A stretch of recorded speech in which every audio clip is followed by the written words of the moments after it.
네, 여러분 안녕하세요. 갈바람입니다. 오늘은 양자 컴퓨터는 역사에서 가장 큰 파괴적 혁신이 될 것이다 라고 요약할 수 있는 최근에 있었던 아이온큐 CEO신 피터 챕맨 사장님의 인터뷰에 대해서 살펴보도록 하겠습니다.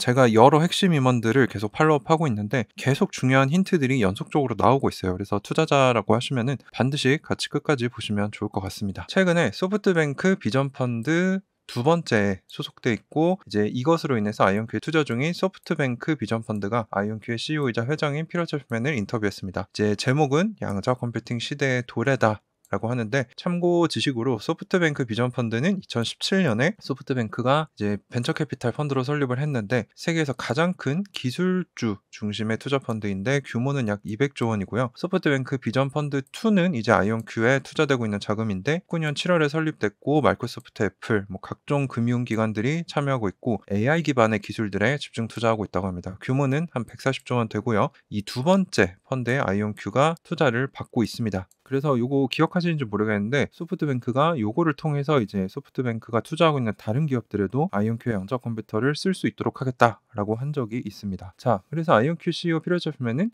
양자 컴퓨터 기술이 챗GPT 순간에 가까워졌다. 즉 최근에 챗GPT로 인해서 AI가 엄청나게 관심이 폭발적으로 늘었잖아요. 이 순간이 곧 올 거다라고 대담한 발언을 합니다.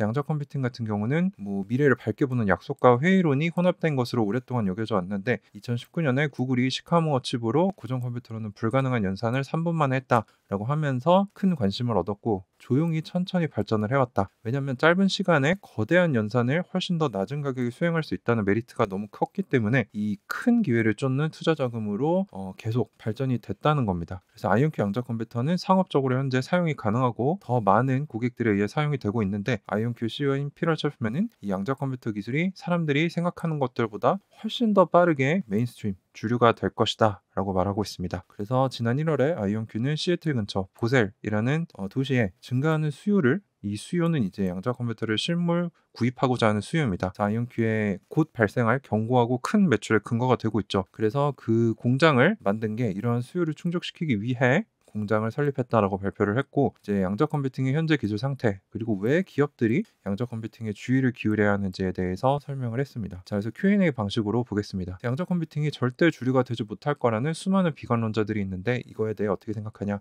피터 챕맨 사장님이 멀지 않은 미래에 갑자기 양자가 주목을 받는 순간이 있을 거다. 즉 챗 GPT 순간이 올 거다. 양자 컴퓨터는 자기만의 챗 GPT 순간을 가지게 될 것 이라고 얘기를 합니다. 근데 챗GPT 같은 경우는 제한된 사례에만 뛰어난 경우인데 양자 컴퓨터는 훨씬 더 넓은 분야의 산업들과 또 그것과 관련된 제품에 영향을 미칠 수 있을 것이다 라고 얘기하고 있습니다. 네, 그래서 질문자가 대담한 발언인데 왜 그런지 또는 그걸 알기 위해서 양자 컴퓨터에 대해 좀 더 설명을 해달라고 합니다. 양자 컴퓨터는 양자 역학에 기반한 새로운 형식의 연산 방법인데 이 기본적인 내용은 다 아시죠? 그래서 이제 기본 우리가 지금 쓰고 있는 고전 컴퓨터는 0 또는 1의 상태만 가질 수 있는 스위치를 기반으로 합니다. 근데 양자 컴퓨터는 0과 1을 동시에 가질 수 있기 때문에 확률적인 처리를 잘 한다는 거죠. 복잡한 변수를 가진 큰 연산도. 근데 이것이 즉 슈퍼파워를 의미하는 거고, 이런 양자 비트, 큐비트가 많을수록 시스템을 설명하는, 즉 그 성능 용량이나 성능이 엄청나게 기하급수적으로 늘어난다 라고 할 수 있습니다. 자, 그래서 양자 컴퓨팅에 대해 놀라운 점들이 많은데 가장 흥미로운 점은 최적화 문제를 잘 풀 수 있다는 점. 이게 너무 복잡하기 때문에 현재 고전 컴퓨터로는 잘 할 수 없다는 거죠. 근데 이 흥미로운 점이 모든 문제를 최적화 문제로 변환할 수 있다는 겁니다. 즉 현재의 머신러닝과 비슷한데 현재 많은 사람들은 자신의 비즈니스 문제, 기업의 문제를 머신러닝 문제로 전환해서 풀고 있는 것과 동일한 이치다라고 합니다. 이 부분은 이제 저도 잘 몰랐던 부분인데 좀 배울 수 있었어요. 그래서 아이온큐는 미래의 사람들이 자신들이 가지고 있는 문제를 최적화 문제로 전환하고 이거를 이제 양자 컴퓨터에 돌려서 푸는 형태가 될 것이다. 그래서 양자 컴퓨터가 모든 분야에 영향을 미칠 수 있고 엄청난 혁명을 가져올 거다라고 얘기를 하고 있습니다. 그래서 질문자가 근데 현재 양자 컴퓨터는 주로 연구실 수준이 아닌가라고 물어봅니다. 그래서 피터 챕맨 사장님이 이제 어닝콜에서 하셨던 말씀과 비슷한 얘기를 또 하세요. 양자 컴퓨터를 구축하는 데는 여러 가지 방법이 있죠.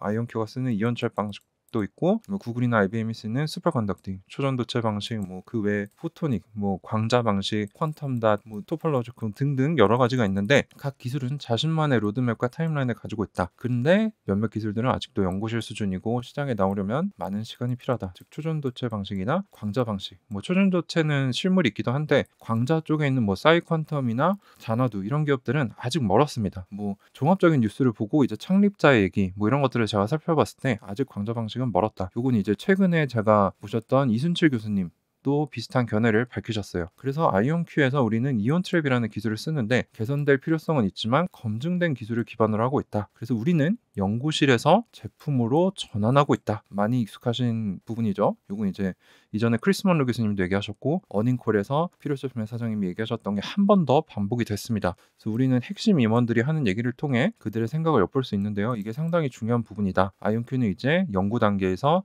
상용화, 제품 단계로 넘어가고 있음을 다시 한번 알 수 있었습니다. 자, 그렇다면 무엇이 아이온큐의 양자 컴퓨팅을 방해하고 있나? 그 두 가지 재료가 필요합니다. 첫 번째는 더 좋은 양자 컴퓨터. 이거는 이미 아이온큐가 꾸준히 노력하고 있고, 두 번째는 개발자들이 쓸 수 있는 더 좋은 개발 툴과 알고리즘이 필요한데, 이 툴과 알고리즘 같은 경우는 처음에 스마트폰이 나왔을 때 이거를 프로그램할 수 있는 사람이 없었지만 점차 널리 보급되면서 생겼던 것 같이 아이온큐는 이미 상업적, 학술적 파트너들과 함께 양자 어플리케이션을 개발자들이 잘 작성할 수 있도록 이런 툴과 알고리즘 분야 또는 교육 분야에 투자를 하고 있고요. 첫 번째 문제였던 더 좋은 양자 컴퓨터는 양자 컴퓨터를 더 작게 만들면서 성능을 더 높이고 궁극적으로 큐비트별 가격도 낮춰야 됩니다. 근데 이게 이온 트랩이 상당히 유리하죠. 왜냐면 초전도체 방식 같은 경우는 이미 그 크기가 냉동고 크기가 거의 뭐 방 하나 크기고 이 초기 애니악 버전 그 정도 크기이기 때문에 이런 부분에서는 이온 트랩이 앞서갈 수밖에 없습니다. 그래서 고전 컴퓨터의 이진비트의 양자 버전이 이제 큐비트인데 양자 컴퓨터를 이루는 기본 블록이죠. 그래서 이온 원자는 자연에 있는 큐비트를 그대로 가져온 거기 때문에 양자 상태를 자연적으로 가지며 궁극적으로 완벽한 상태이다. 그리고 그래서 이온이 원자시계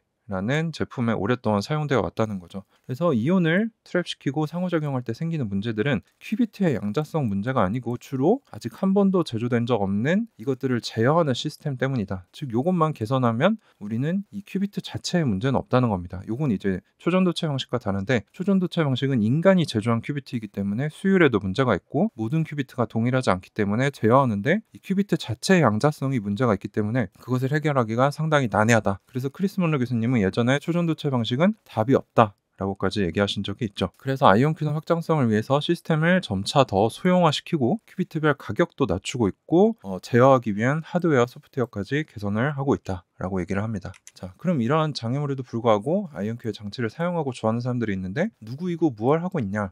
그래서 우리가 잘 아는 뭐 현대자동차와 함께 자율주행차에 양자 컴퓨터를 도입하는 걸 연구하고 있는데 이미지를 통한 물체 인식, 뭐 멈춤 표지판, 양보 표지판 등을 인식시켰는데 기존의 고전 컴퓨터 알고리즘보다도 훨씬 더 놀라운 효율성을 보여줬다는 겁니다. 그리고 피델리티와도 함께 마켓 예상 분석을 했는데 기존 쓰고 있는 접근 방식보다 더 나은 결과를 제공할 수 있다는 결과를 보여줬고 아직은 기존 컴퓨터를 완전히 이길 수 없지만 이제 시스템이 점차 더 발전하면서 확장성이 더해지면서 이게 변화될 것이다 라고 예상을 하고 있습니다. 그 외에도 에어버스와 항공, 물류 분야 최적화를 위해 연구 중이고 뭐 3사, 마이크로소프트, 아마존, 구글 클라우드에 모두 올라가 있고 폭스바겐과 다른 기업들이 아이온큐 하드웨어를 사용하기 위해 클라우드를 사용 중이다 라고 얘기하고 있습니다. 자, 양자 컴퓨팅은 아직 초기이지만 현재 제한된 능력으로도 중요한 성능 차원에서 이 고전 방식, 우리가 지금 쓰고 있는 이 이진 방식의 비트를 기반으로 한 컴퓨터를 능가하고 있다는 겁니다. 그래서 이 고전 방식은 40년 동안 개선되어 왔는데 불과 6개월 만에 양자 방식으로 이것을 능가했다는 거죠. 그래서 잠재력이 어마어마하다는 겁니다. 근데 현재 고전 컴퓨터가 지금의 양자 컴퓨터를 흉내낼 수는 있지만 앞으로 양자 컴퓨터가 더 커지면 고전 컴퓨터는 따라올 수 없을 것이다 라고 얘기하고 있고요. 아직 여러 기업들이 양자 전략 또는 양자 컴퓨팅에 대해 전혀 생각하고 있지 않는데 어떻게 생각하냐 라고 물어봤을 때 또 되게 재밌는 얘기를 하십니다. 컴퓨터 산업의 극초기에는 이 마이크로 프로세서가 가장 큰 혁신이었고 그 다음은 네트워킹, 그 다음은 인터넷, 그 다음에 모바일 컴퓨팅, 스마트폰이 혁신이다 라고 얘기했는데 양자 컴퓨터는 그들보다 더 큰 이 중에 가장 큰 파괴적 혁신이 될 것이다 라는 매우 대담한 발언을 하십니다. 그래서 현재 머신러닝을 사용하는 모든 사람들은 이제 양자가 고전 방식보다 뛰어날 것을 보여줬기 때문에 양자 머신러닝을 생각을 해야 한다. 그리고 양자 컴퓨터는 이미 클라우드에 올라가 있기 때문에 시작하는 것이 어렵지 않으니 시도해봐라 라고 얘기를 하고 있습니다. 자, 그래서 피터제프맨 사장님이 예측하시는 양자 컴퓨팅의 챗GPT 순간은 언제냐? 가장 제일 중요한 질문이죠. 2.5년이다 라고 얘기를 합니다. 그래서 지금 23년 4월을 기반으로 보면 2.5년 뒤면은 한 26년 정도가 되겠네요. 25년 말에서 26년 정도인데 이게 좀 보수적으로 얘기를 하신 것 같아요. 왜냐면 2025년에 이제 아이온큐 양자 컴퓨터에 오류 수정이 도입이 되고 양자 우위가 발현되기 시작하고 2026년쯤에는 양자 컴퓨터가 폭넓은 분야에서 슈퍼컴퓨터를 뛰어넘게 됩니다. 그래서 2026년 정도를 얘기를 하신 것 같아요. 그래서 준비한 기업과 준비하지 못한 기업이 있는데 이것은 마치 챗GPT와 AI에 대해 준비된 기업, 준비되지 않은 기업과 같은 차이를 가져올 것이다 라고 마무리를 하고 있습니다. 그래서 2.5년, 현 2026년 초 정도를 보신 것 같습니다. 자, 그래서 저 의견은 뭐냐, 일단 3월 31일에 있었던 아이온큐의 4분기 실적 발표에서 피터제프맨 CEO가 비슷한 얘기를 했습니다. 연구실을 뛰어넘어 생산 제품으로 넘어가고 있다, 아이온큐 양자 기술은. 근데 미 스위스 양자 컨소시엄, 이것도 3월 말에 있었는데 여기서 이제 아이온큐 기술의 핵심 축을 이루는 칩 사이언티스트, 수석과학자인 크리스 먼로 교수님도 이 얘기를 하셨고요. 다시 한번 소프트뱅크 비전 펀드와 인터뷰에서 피터제프맨 사장님이 또 이 이야기를 했습니다. 자, 그럼 이게 무슨 말일까요? 이거는 이미 임원들이 모두 인식하고 있고 이제 회사의 기조로 가고 있다는 거죠. 그래서 연구 단계를 넘어서 이제 생산 제품, 곧 매출로 이어질 것이다 라는 것을 암시하고 있고요. 다른 양자 컴퓨터 구현 기술들은 아직도 연구실 수준이고 아직 멀었다 라는 거죠. 양자 컴퓨터는 고전 컴퓨터, 스마트폰, 인터넷을 뛰어넘는 파괴적 혁신이 될 것이다. 그리고 제가 주목하는 점은 아이온큐 임원들은 항상 허풍을 떨기보다는 결과로 겸손하게 입증해온 사람들인데 이 사람들이 이런 대담한 발언을 연속적으로 지금 하고 있다는 거는 저는 예측컨대 이미 세계 최고 수준에 앞서가는 양자 컴퓨터가 나와 있기 때문에 출시하기 전에 암시로 힌트를 주는 거다 라고 생각을 하고 있습니다. 이건 제가 틀릴 수도 있기 때문에 참고만 하시고요. 저의 총평은 여러분들이 믿을지 말지는 투자자 본인의 선택이지만 저는 1년 반 이상 아이온큐뿐만 아니라 경쟁사들 동향, 그 양자 기술이 어떻게 발전하고 있는지, 각 기술들의, 각 국가들의 정책들까지 살펴보면서 폭넓게 양자 산업을 지켜봐온 사람으로서 아이온큐의 이러한 발언에 변화, 기조가 많이 바뀌었죠. 이게 곧 큰 구체적인 결과로 나타날 것이라고 예상하고 있고 여러 번 말씀드리는데 올해 말에 제조시설이 가동이 되고요. 내년에 양자 컴퓨터 실물 판매가 시작이 되면서 크고 견고한 매출이 나타나게 되고 25년에 오류 수정 도입, 그리고 양자의 달성, 그리고 이게 더 성숙되면은 2026년에는 이제 압도적으로 슈퍼컴퓨터를 뛰어넘으면서 양자 컴퓨터의 챗GPT 순간이 온다 라고 종합해 볼 수 있겠습니다. 그래서 주가가 상승할 시점이 얼마 남지 않았다라고 생각을 하고 저는 투자를 하고 있는데 다시 한번 말씀드리지만 이건 저만의 의견이니까 참고만 하시고요. 틀릴 수 있음을 미리 공유를 드립니다. 네, 그래서 오늘 양자 컴퓨터는 역사에서 가장 큰 파괴적 혁신이 될 것이고 아이온큐가 그 선두 자리에 있음을 암시하는 아이온큐 CEO 피터제프맨 사장님 인터뷰를 통해서 또 핵심 증거들을 많이 받아봤는데요. 이게 여러분들 투자에 도움이 되셨다면은 좋아요와 구독 그리고 알람 설정까지 해주시면 감사하겠습니다. 오늘도 긴 시간 시청해주셔서 감사합니다. 가을바람이었습니다.